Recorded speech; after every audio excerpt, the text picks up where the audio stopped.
liberal redneck. Although they're about ready to ban drag queens. Yeah, what's that? Yeah, that's true. And it's also a bummer because I said somebody's got to, and then I was like, well, Dolly Parton also represents Tennessee phenomenally well, much better than I do, and then that makes it doubly sad that they're trying to ban drag queens, considering Dolly's like the patron saint of Tennessee. That's the dichotomy of Tennessee right there. Yep.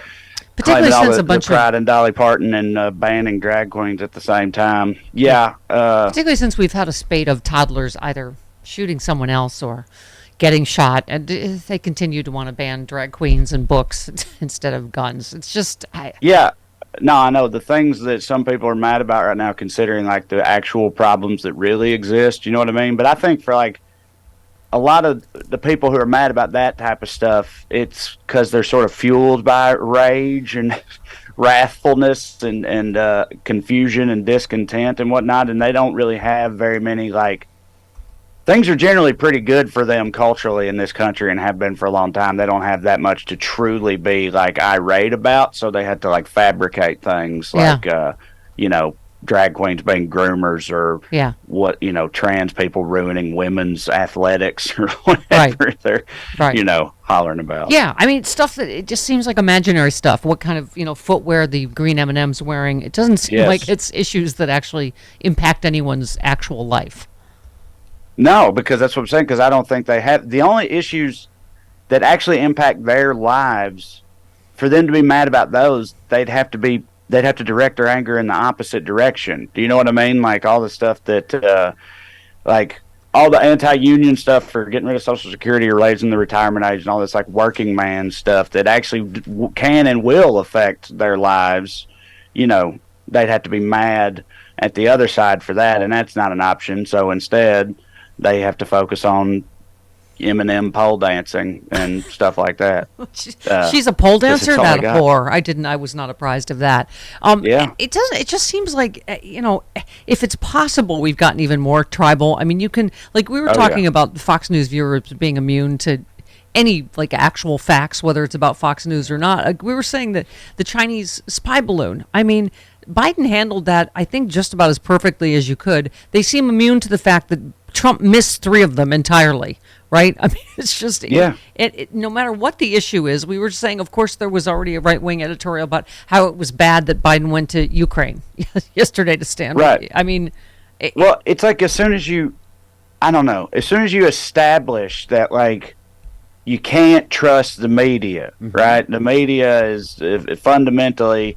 untrustworthy and will lie to you and spin things and all this stuff. As soon as they've got that like set as their foundation, then it doesn't matter what kind of story comes out or any of that, because also they will be able to find another new, and I'm doing air quotes again, news source that will, illustrate it from their perspective or show the other side of a narrative, i.e. lie about it, will validate what they already want to believe as far as, like, oh, that's not actually true, and here's what really happened. And then they're like, now see, this is real news here, they say, as they're like pointing at some basement-based blog from the right-wing shadows of the internet.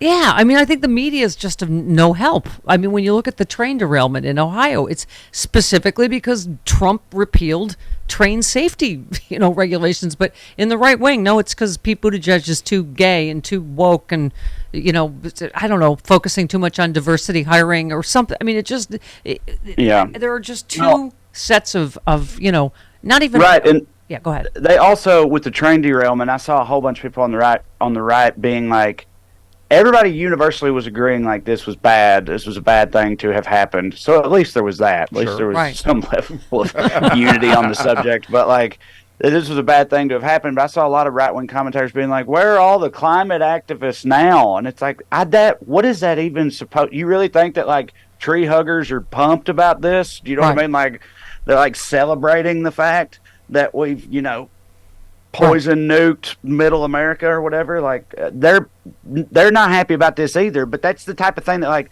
they could tweet that, where are the climate activists now?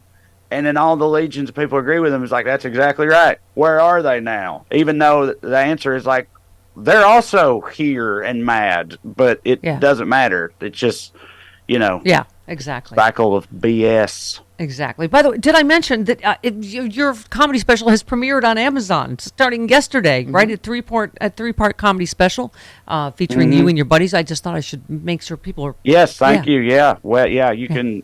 Should be able to find it just with my name on Amazon. Of course, I have to. My parents had to spell my name wrong to further complicate things. But yeah, Trae Crowder should get you there. But yeah. Okay, because before they cancel comedy entirely for being too woke or something, Sure. Trump spent all Friday night mean girling on Bill Maher.